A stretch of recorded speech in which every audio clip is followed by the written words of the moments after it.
Bacaan Injil Matius 22, 15-21, Rabu, 17 Agustus 2022.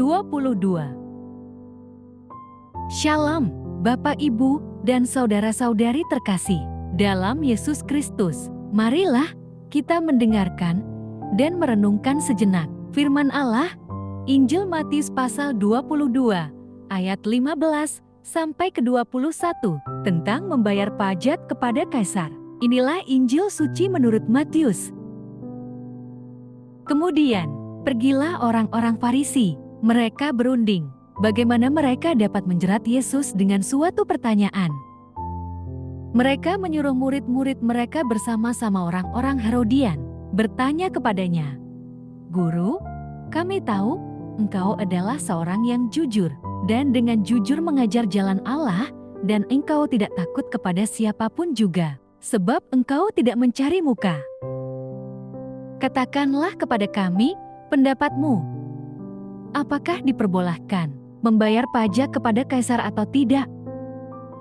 Tetapi Yesus mengetahui kejahatan hati mereka itu, lalu berkata, "Mengapa kamu mencobai aku, hai orang-orang munafik? Tunjukkanlah kepadaku mata uang untuk pajak itu." Mereka membawa suatu dinar kepadanya.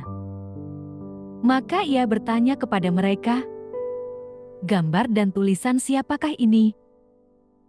Jawab mereka, "Gambar dan tulisan kaisar."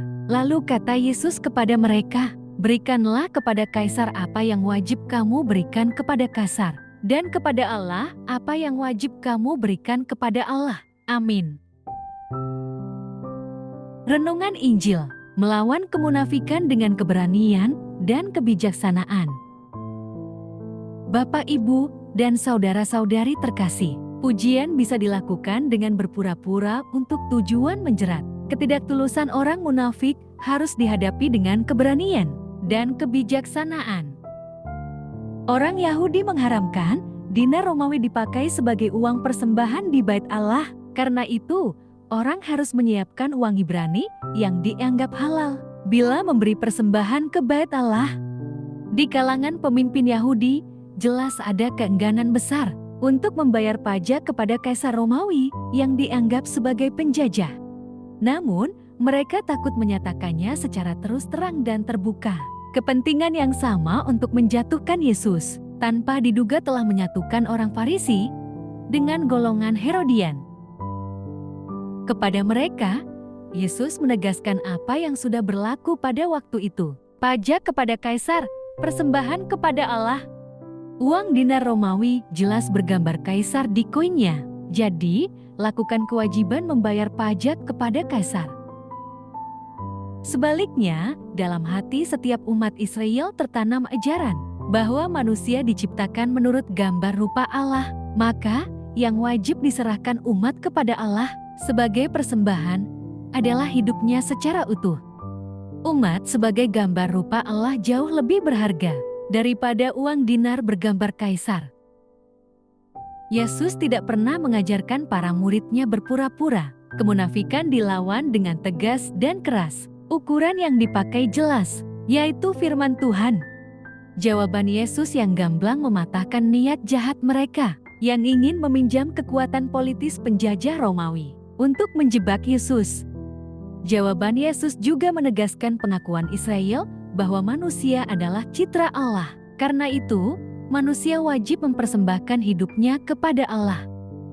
Bapak, Ibu, dan saudara-saudari terkasih dalam Kristus, Yesus memberikan teladan bagaimana melawan kemunafikan dengan keberanian dan kebijaksanaan.